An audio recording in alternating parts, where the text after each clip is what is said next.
Muito boa noite, sejam todos bem-vindos. Está no ar mais uma Hora do Trader. Hoje, dia 22 de fevereiro de 2016. Hoje eu queria falar um pouco sobre posicionamento de stops, porque algumas pessoas me procuraram e sentem muita dificuldade nisso, né?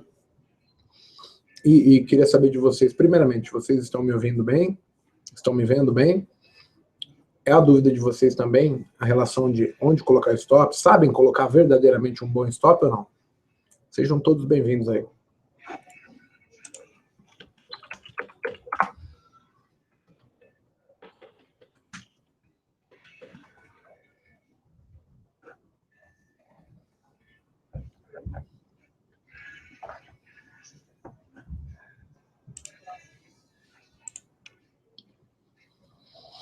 Hoje foi um dia bom, né? O mercado subiu. Eu particularmente, para o day trade, eu prefiro quando o mercado cai, mas isso é perfil, né? A gente acaba tendo mais facilidade em uma mão do que na outra, às vezes tem facilidade nas duas, mas é normal. A minha maior dificuldade são dias onde o mercado é muito direcional para cima, porque envolve na minha estratégia venda. Eu prefiro vender do que comprar, e aí quando ele fica muito forte, os ganhos são limitados, dá mais trabalho, fica mais difícil mesmo, mas faz parte do jogo.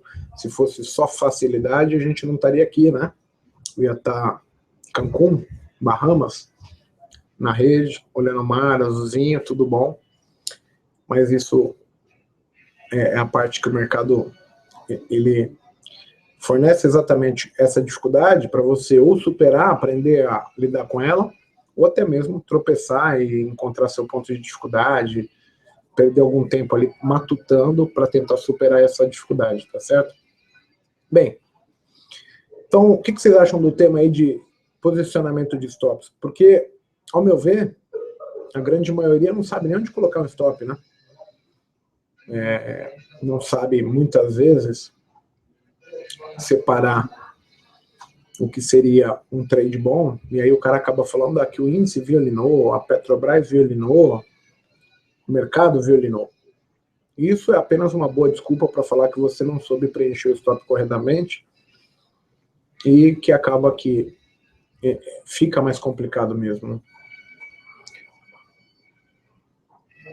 Tudo bom, Reinaldo, Alexandre, Madu, como vai? Eliton, tranquilo?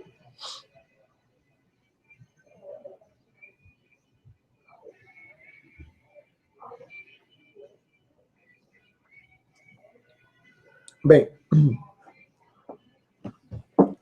a questão aqui é a seguinte, gente.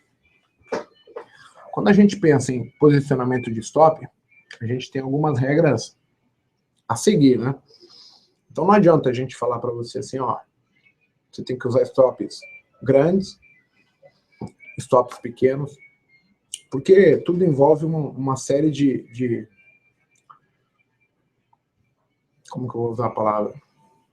Artefatos que vão se juntando ali, uma série de informações que você tem que casar, né? Normalmente, as pessoas, eu vejo a grande maioria, e o cara nem sabia que você precisa, talvez, né?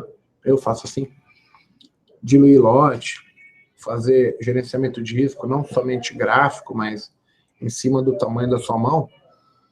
Então, quando você procura um setup na internet, você estuda ele, aprende uma técnica nova, você vai perceber que essa técnica ela funciona apenas X% do tempo, né?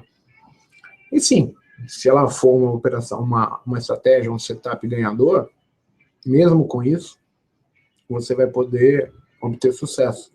Porque às vezes você consegue uma estratégia que ganha 40%, 50%, até mesmo 60% do tempo. Se você já tiver um gerenciamento de risco mínimo, você vai obter sucesso independente se você toma stop ou não. Pois bem, mas a situação ainda é melhor, porque o gráfico ele vai nos dando informação conforme ele vai se movimentando, ele vai subindo, vai descendo, ele vai a favor, ele vai contra o que a gente estava imaginando, e baseado na análise técnica, a gente tem como prever se ele está se comportando de acordo com aquilo que a gente pensava ou se ele está indo contra, se ele está quebrando certas barreiras que ele não podia quebrar, e etc. Isso nos faz pensar da seguinte maneira: se você consegue gerenciar risco, e risco não é só dinheiro, né? O risco ele é psicológico, o risco ele é de mercado. Você pode estar posicionado no melhor trade do mundo, ganhando muito dinheiro, e de repente dá errado. Sai a notícia. Então isso é um risco de mercado. A gente não consegue eliminar o risco, né? Então a gente tem que fazer esse risco ele trabalhar a nosso favor, com que ele mexa o menos possível com a nossa cabeça.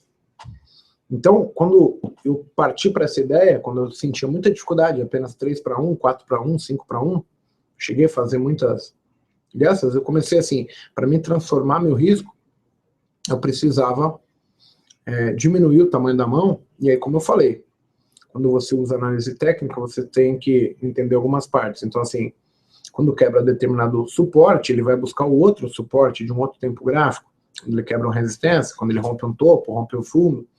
E com isso eu comecei a pensar, bem, se o preço está aqui, rompe esse fundo, ele vai vir para cá.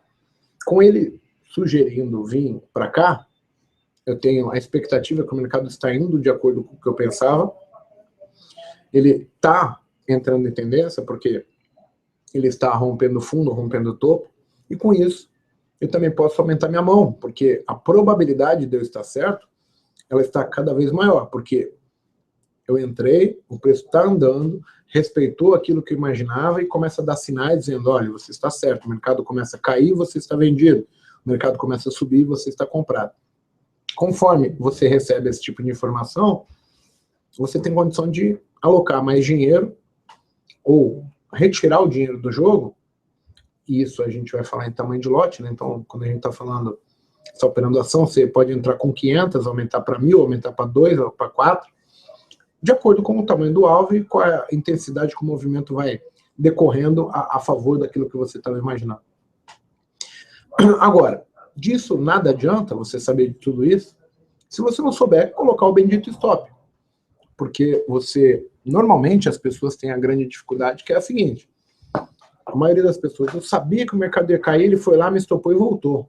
Ou eu sabia que ele ia subir, ele veio, me estopou e voltou. Né? Olhando o que se passa ao longo do tempo, eu fui refletindo cada vez mais sobre isso, porque assim, a gente acaba sofrendo as mesmas interferências psicológicas, interferências, na sua maioria psicológicas, tá certo? Que influenciam diretamente no seu resultado.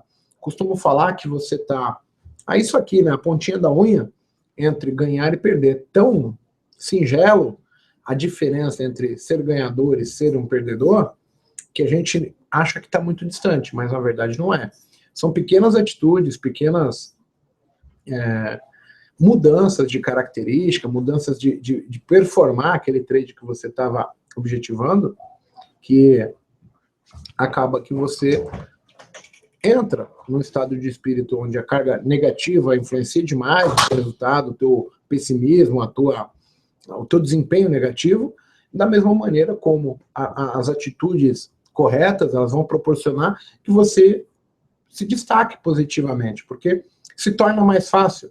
Você praticamente não fez nada diferente, mas você tornou a situação toda suportável, né? Então, pare e pensa. Imagina que você é um cara que você... o que é uma situação suportável e o que é uma situação não suportável? Imagina que você tem facilidade em lidar com a perda de R$100, tá certo? Porém, quando você visualiza um trade, ele tem as mesmas características. Ele tem alvo, ele tem risco, ele tem stop, ele tem momento, mas aí você decide entrar nele. Uma coisa é você entrar nele com uma mão, número de contratos, número de ações, onde vai te gerar um dano financeiro de R$1.000, e outra coisa vai ser você ter um dano financeiro de R$80 na mesma operação. Então, o que você deve imaginar? Você automaticamente, sabendo que assim, eu consigo lidar com R$100 numa boa, você praticamente tornou a informação, se vier o stop e eu tenha que, seja preciso eu perder 80, R$100, que é aquilo que eu aceito, você tornou essa informação irrelevante para o conceito emocional. Por quê? você ignora aquilo como uma grande dificuldade. Perder 100 reais, perder 80 reais para você, é algo que você entende que é do jogo, que é normal, que é sadio. Perder 100 reais, na verdade, eu pensando aqui comigo, eu vou falar assim para vocês, queria eu, todo trade ruim que eu perdesse 100 reais, tá certo? Agora, quando você pensa em como você conduziu a tua mão, e você tem a mesma oportunidade, às vezes o trade vai dar certo, mas você assumiu um risco inicialmente de R$1.000 e você tem facilidade para lidar com 100. Então, do 100 em diante, como você está muito alavancado, ele está ali, vai perder 100, vai perder 200, 300, aquilo vai te incomodando.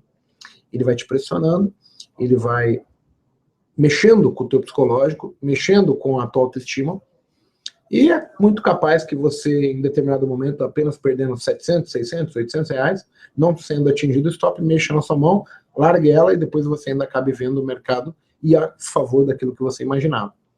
Isso é você facilitar a tua vida psicologicamente ou perturbar ela, né? Então as pessoas não entendem isso como sendo um problema, mas na grande maioria das pessoas isso está presente, tá certo? Da mesma maneira que a gente vai falar do stop agora. Quando a gente entende análise técnica, né, a gente foi ver lá o pai da análise técnica, Charles Dow, e ele falava pra gente que o mercado, quando ele sobe, ele faz topos e fundos ascendentes, e quando ele cai, ele faz topos e fundos descendentes, né? Eu fiquei com isso na minha cabeça muito tempo, então quando eu olhava um gráfico de 5 minutos, ele estava em tendência, eu comprava o rompimento, põe stop no fundo anterior, e muitas outras vezes eu via o preço continuar subindo, porém antes dele subir, ele voltava, me estopava para ir embora. E eu ficava me perguntando por quê. Eu fiz tudo certo, entendo tudo sobre análise técnica, e mesmo assim, mesmo sabendo para onde o preço tenderia e o que ele provavelmente faria, eu não estou ganhando dinheiro. Eu acabei me comprometendo, né? E aí, revendo, assistindo, interligando teorias e tentando entender o porquê, uma vez tinha um aluno o Sonic, ele falou assim para mim, Igor, isso aí que você falou é porque aí seria a faixa de Gaza, né? Aquela zona de conflito onde está tudo complicado, né? Falei, pois é. Então, eu vou mostrar para vocês aqui uma coisa que mudou a minha expectativa em relação aos meus resultados de trade, que facilitaram muito a questão de entender por que eu errava, por que eu não estava participando de trades que muitas vezes eu sabia para onde ele estava querendo ir e eu acabava não ficando. Foi baseado nisso, nesse entendimento, e aí eu quero passar para vocês, tá bom? Vou mostrar aqui minha tela um pouquinho. Perdão. Então vamos pensar o seguinte, né? Olhem o gráfico do índice aqui, por exemplo, né? A gente poderia falar hoje, né, que, teoricamente, isso aqui é uma perna de tendência de alta, isso aqui é uma perna de tendência de baixa, e caso ele rompesse o topo, eu poderia comprar, tá certo? Faria uma operação comprado no rompimento do topo e pudesse colocar o stop no fundo anterior, tá ok? Bem, essa é a teoria pura e simplesmente dita, né? Que é o que Charles Dow nos ensinou. Ele falou assim pra gente, olha, quando você vê um mercado em tendência, a onda quebra, escorrega até a margem da praia, e aí a próxima onda invade um pouquinho mais a praia, ela recua um pouquinho menos, a próxima onda invade mais ainda a praia, e assim por diante. Isso seria tendência. Então, dentro do setup perfeito, a ideia de comprar topo com stop no fundo anterior é perfeito, tá certo? Pois bem, agora, quando a gente começa a estudar um pouquinho mais, e aí você pega, por exemplo, esse tipo de condição aqui, tá certo? O que eu gostaria de chamar atenção?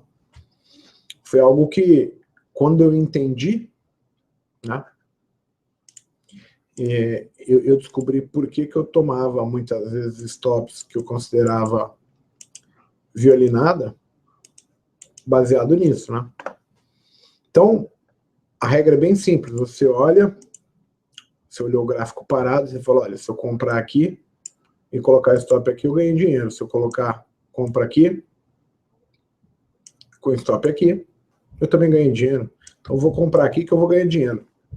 Pois bem. E nesse trade, é justamente quando ele volta e passa a começar a cair, né? E aí, eu chamo isso que eu comprei, o índice me violinou, e não foi eu, propriamente dito. Até aquele momento eu tinha comprado um rompimento de topo e mesmo assim não deu certo, né? Foi quando eu parei para perceber que nem todo rompimento de topo, ou nem todo rompimento de fundo, seria uma boa operação de venda ou compra, né? Porque se você tiver, por exemplo, um gráfico de maior período já em tendência de baixa, ele tendo feito a mínima aqui, quando esse gráfico chega aqui, é óbvio que você vai ter problema, porque aqui seria a faixa de Gaza. É a faixa onde o preço tem muita dificuldade para subir, porque ele seria, por exemplo, resistência do meu tempo preto, que agora ele vai começar a cair de novo. Então, toda vez que você colocar o seu stop em regiões de retração, regiões de suporte, você vai ter muita dificuldade, porque o preço lá vai gerar um conflito, vai gerar sinais, né, onde eu pudesse sofrer um pouco com a questão da chamada violinada, tá certo? Então, quando Charles Dow fez a leitura que o mercado vivia em tendência, ele conseguiu observar que o mercado tinha uma tendência primária, uma tendência secundária e a tendência terciária. Só que, provavelmente, Charles Dow era um operador de swing trade. E aí, praticamente, ele operava gráfico diário. E aí, quando você olha só o gráfico diário e faz um curso, né, onde o instrutor, o professor, ele é um operador de swing trade, os exemplos dele são muito simples, né? Ele pega a imagem pronta, parada, te mostra tudo aquilo que teve sucesso e fala, olha, o mercado move-se em tendência. Realmente, as grandes tendências são topos e fundos ascendentes, topos e fundos descendentes, sem maiores problemas. Quando a gente traz essa informação para o intraday, você tem N fatores a se observar, né? Porque aí você tem que pensar o seguinte, né? Imagine que você está tradando uma tendência do gráfico diário, e aí o gráfico diário está aqui, né? Prestes a romper o topo. Deixa eu melhorar isso aqui para ficar com mais espaço para pegar a subida aqui. Então você tem uma tendência de gráfico diário, o mercado está rompendo o topo do diário, né? E muito provavelmente, quando o diário entra em tendência, ele vai repetir o movimento dele todinho. E aí quando você vê isso depois de pronto, apenas aparenta que o mercado rompeu o topo e foi até o alvo, né? Repetiu 100% do movimento anterior.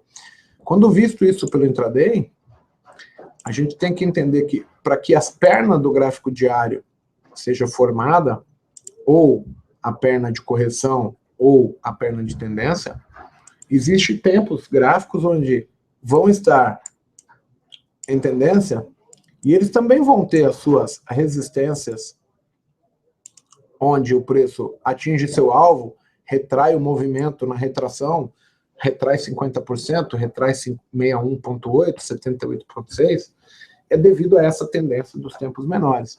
E esse tempo menor, dentro dele, ele também vai ter outro tempo que fez a perna de tendência, fez a perna de correção, e vai chegar, ficar em tendência, e vai mudar de comportamento 1.250 vezes, até o nosso amigo gráfico diário chegar no seu alvo, né?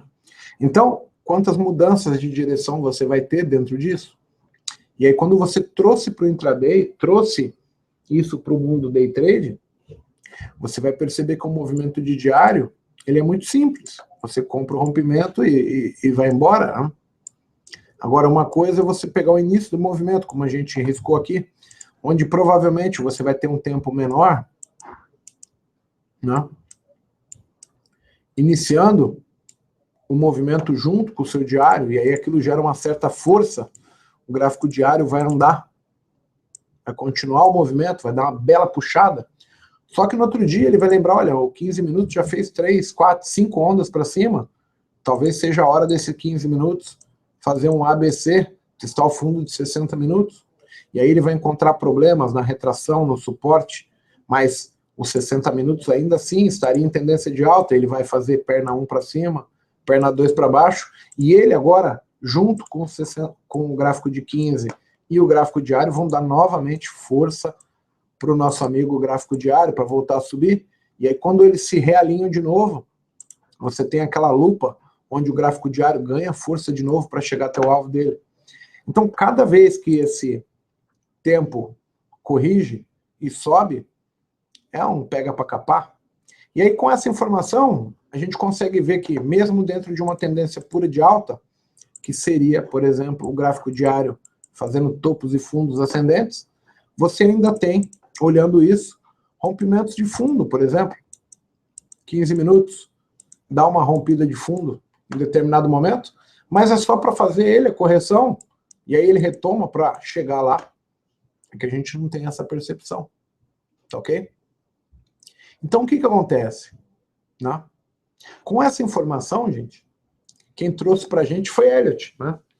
Elliott chegou para a gente e falou o seguinte, você tem 20 e poucas formações aí de fractais, todas elas caracterizadas, mas o mais importante dele, ele falou assim, que o mercado ele move-se no fractal 5-3, onde o mercado faz 5 ondas a favor da tendência para efetuar 3 contra.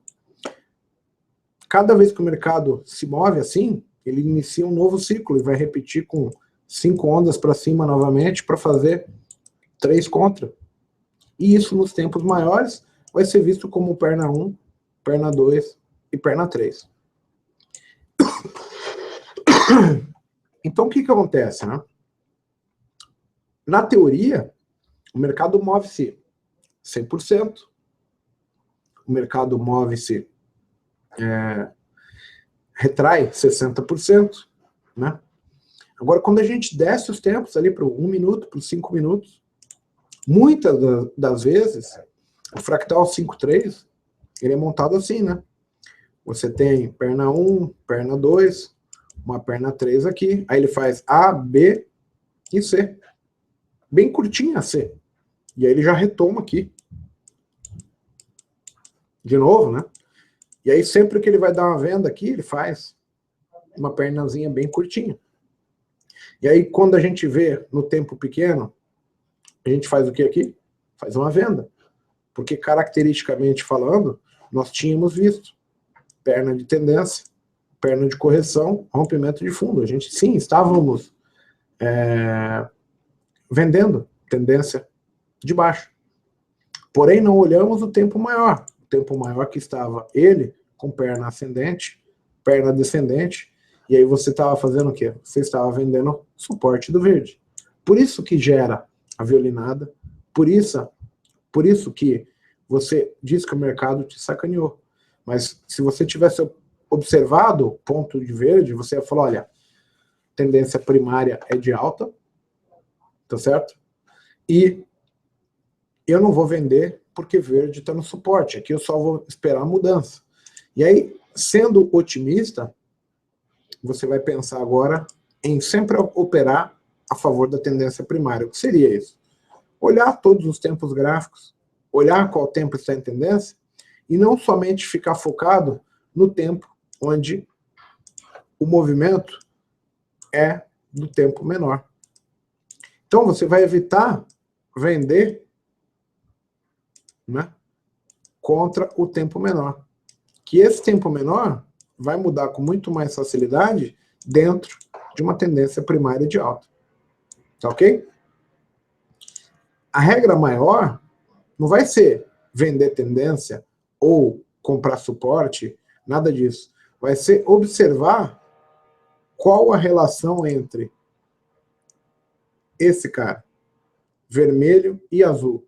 Se azul está em tendência e o contexto do mercado indica que vai subir, né, a probabilidade maior seria subir, você vai focar na compra. E aí, você também já tem que pensar, bem, se eu sei que o mercado, na zona que seria considerada faixa de Gaza, vai passar a querer romper fundo, né? O que seria isso?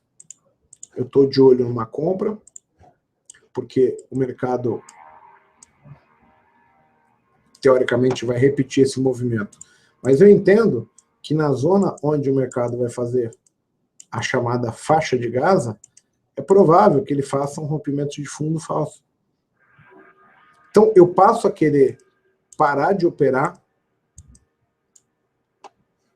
esses pontos contra. Ou seja, se eu comprar o mercado aqui, porque eu estou acreditando em verde, eu não posso trabalhar com o stop de verde na zona de retração. Eu tenho que observar sempre que eu tenho um tempo maior, e esse tempo maior, mesmo com o meu tempo menor, podem estar ambos, um dando venda e o outro em suporte, em região de compra. É por isso que o mercado vai sacanear e vai dar violinada. Da mesma maneira que a operação inversa acontece. Você está olhando o mercado em tendência de alta em determinado tempo de alta, ou em determinado tempo, mas uma coisa é você comprar o início do tempo grande, e outra coisa é o grande já estar no seu alvo primário. Ou seja, você já está em plena formação da perna 1, não tem mais alvo. E aí, o tempo menor, por estar em tendência, ele vai estar dando compra lá no topo. Né? Ele vai estar aqui fazendo falsos rompimentos, que a gente chama, e volta tudo. Por quê? Porque verde, no caso aqui, já teria alcançado o seu alvo. Tá ok? Alguma dúvida, alguma pergunta, algum comentário em relação a esse movimento que eu mostrei aí, gente?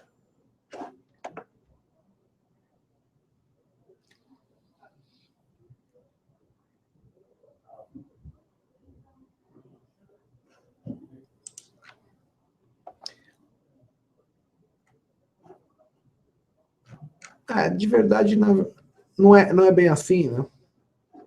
É você entender que quando você traz para o intraday, você aumenta a margem de erro, porque as possibilidades do que o mercado vai fazer são maiores também, em relação a você ter vários tempos, e eles têm que, todos eles vão ter que fazer tendência e fazer correção, e em alguns momentos consolidar. As consolidações, por que elas aparecem em suporte ou resistência? Porque o preço está ou no seu alvo ou na sua retração. Então, quando chega nesse ponto, qual que é a teoria básica? Né? Se você tem um tempo que atingiu o seu alvo na queda, por exemplo, você tem um tempo que estava em tendência de baixa até chegar ali.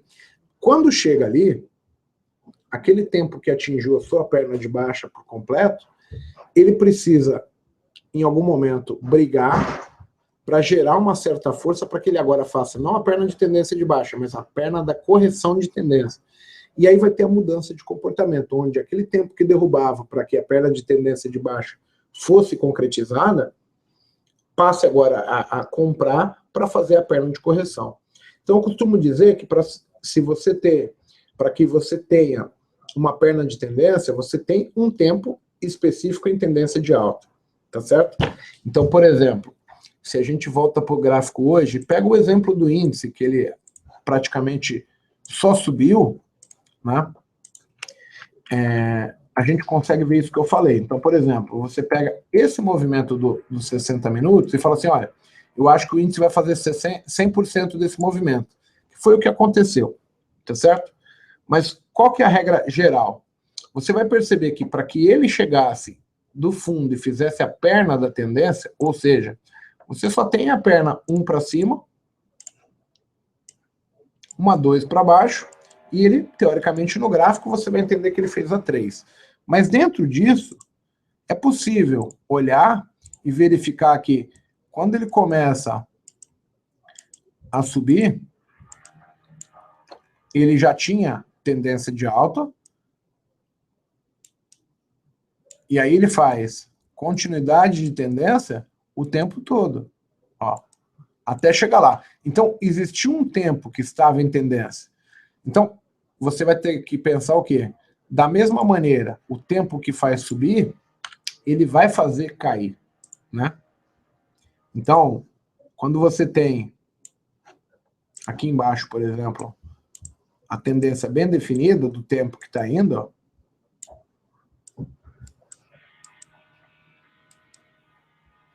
repara, ele vai fazer a mudança de comportamento, ó.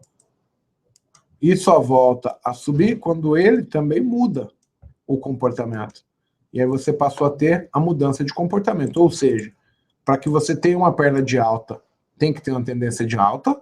Para que você tenha uma perna de correção, você tem que ter uma perna de tendência de baixa. Um tempo em tendência de baixa. E para isso ocorrer de novo, vai ter que ter a perna da correção da tendência. E aí você vai conseguir assistir de qualquer maneira aquele tempo X ou Y que você está olhando, fazendo a bendita tendência de alta para chegar até lá. Então amanhã, ou será que os 60 minutos vai cair? Você vai ter que ver a mudança do cara que estava subindo. Então tá fácil de ver o que dava ritmo para o mercado de hoje. Esse cara que eu estou destacando em vermelho é o cara que está em tendência de alta. Então, para começar a pensar em cair amanhã, você vai ter que ver a perda desse ponto, que é o fundo. Antes disso, não tem mudança. Tá certo?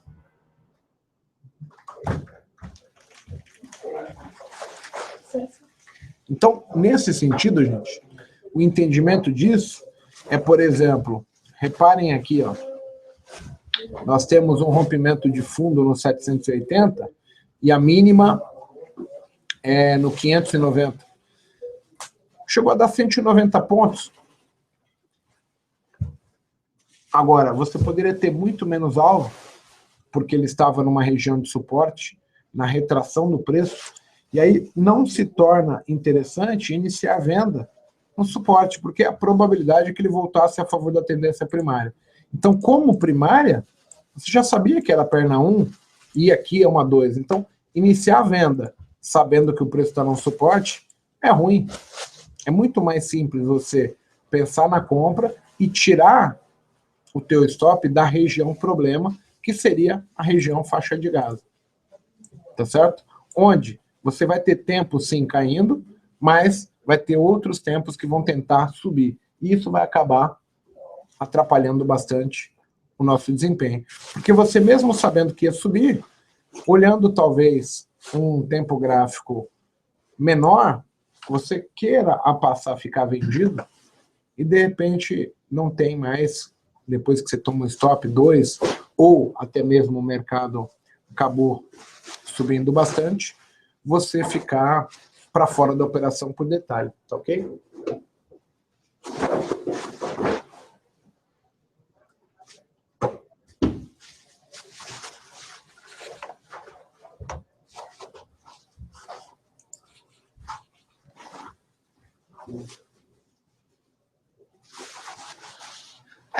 O aprendiz fala assim que é vital, mas a questão de ser vital, aprendiz, você tem que levar o seguinte, é muito difícil você interpretar a questão de movimentação de preço, justamente porque aí a gente vai ter que interagir com 1 minuto, com 5, com 15, para você entender onde eles estão, né? Normalmente, eu costumo dizer assim, que todos os tempos maiores do que aquele que você opera são importantes. Então, você imagina o operador de 1 minuto, né? Todos os tempos para cima têm influência na decisão de 1 minuto. Quando você tem um gráfico diário, a influência dele em relação aos 60 minutos, o 15, o 5, o 1, é mínima. Porque ele é maior, os outros tempos tendem a obedecer ele. Então, quando você está no mundo de swing trade, é muito mais simples levar esses conceitos. Agora, quando você traz para o day trade, você tem tantas influências, tantos tempos gráficos que vão fazer perna de tendência e perna de correção, que aí se torna muito importante, vital a informação de você saber onde provavelmente o preço está em relação a qual tempo. Que seria você operar 1 minuto, mas está ciente de qual a direção do 5, onde o 5 está, para onde ele tende a ir, o 15, o 60 e o diário da mesma maneira. Por isso que se tornou tão difícil. Então, assim, eu só comecei a ter êxito nas minhas operações, foi exatamente quando eu entendi que quando o preço está num suporte de um tempo que está em tendência primária, mesmo ele dando venda, eu não sou obrigado a vender. Então, é muito mais fácil eu querer comprar, porém eu tenho que supor que naquela região, por existir consolidação, por ser a zona de faixa de Gaza, você tem preços dando venda e dando compra ali, que não necessariamente eu devo me expor muito, ou até mesmo sair da operação naquele ponto específico. Então, meu objetivo é tentar comprar ou vender naquele ponto, porém, não muito grande, para que eu possa esperar ter a paciência do mercado se definir e, consequentemente, ir a favor da tendência primária, que era aquilo que eu estava visualizando. Agora, se você entrar muito pesado, é muito difícil você manter, ver rompendo o fundo e não fazer nada, entendeu? Porque a impressão que dá quando ele está rompendo aquele fundo é que ele vai cair bastante, ele está em tendência de baixa. Então a gente também tem que saber se portar, e aí vai entrar a importância de, não é ganhar ou perder, é como você ganha e como você perde. Aí que está o grande diferencial, não é só vou errar ou vou acertar. As pessoas põem na cabeça exatamente essa informação que, como se a análise técnica fosse ganhar ou perder, e na verdade você tem que ter uma estratégia para dar certo e uma estratégia para dar errado. Eu, normalmente, não estopo, vamos supor que o preço fez perna de tendência de alta e está na perna de correção, ele chegou na zona que eu considero que é suporte, que é onde eu tenho interesse de compra, eu dificilmente estopo uma operação de compra ali. Porque eu sei que, assim, é pedir para estopar e daqui a pouco ele voltar na minha cara e falar, puxa, o mercado me sacaneou, ele foi violinado, eu fui violinado. Mas para evitar isso, o que eu faço? Eu entro com a mão pequena, dentro do tamanho de perda que eu consigo acessar, e jogo meu stop longe, onde graficamente, aquele tempo que eu tinha como o cara que dava as cartas do jogo, ele está em tendência de alta até aqui. A partir daqui não é mais tendência de alta. Então eu sustento a minha convicção entre estou comprando até que aquele tempo que no contexto tem a característica de tendência de alta, ele perca essa característica. Então, isso me fez ficar muito mais tempo nas operações? Sim, mas também me fez ficar muito mais do lado certo, onde eu estou comprado. Volta um pouquinho, rompe um fundo, eu passo a querer vender, aí eu já tomei um stop na compra, um stop na venda, e não necessariamente era uma venda. Eu podia ter mantido a minha primeira compra original, sabendo de onde eu estaria com o stop, e entendido que a faixa de preço onde o preço estava ali, é uma zona onde normalmente vai aparecer problema. Então, as consolidações, elas só aparecem em topo e em fundo, que é justamente quando o mercado tende a fazer suas pernas de correções ou pernas de continuidade. Isso sugere que os pivôs, quando montado, seja ele de alta ou de baixa, é passado um processo, independente do tempo que seja que você esteja olhando, que é o seguinte, para que ele tivesse feito a perna da tendência, um tempo estava em tendência de baixa. E para que ele faça a perna de correção, normalmente esse tempo que está em tendência de baixa, ele vai passar para a tendência de alta. Só que não necessariamente é uma compra, porque o tamanho do movimento é curto demais e aí já não interessa. É muito mais plausível esperar ou vender na retração para pegar o trade maior a favor da tendência, que é aquilo que me interessava da tendência primária, entendeu? Foi essa a principal mudança que eu fiz e o entendimento que me fez ficar muito na operação. Esse entendimento faz você focar sempre em tendência, não importa o que você esteja fazendo.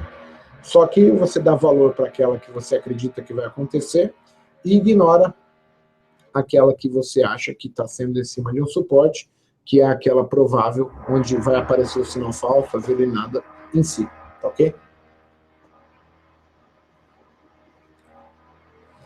Bem, galera, hoje tem um evento lá, o 2016, o ano da virada. Eu não vou nem me estender muito, eu vou convidar todos vocês aí para nem Infomoney assistir o evento. Falei sobre o stop, eu acho que é um tema rápido. Pensem e raciocinem sobre essa prosa que nós tivemos aqui. Até a próxima segunda. Fiquem com Deus e um grande abraço. Aguardo todos vocês lá. Valeu!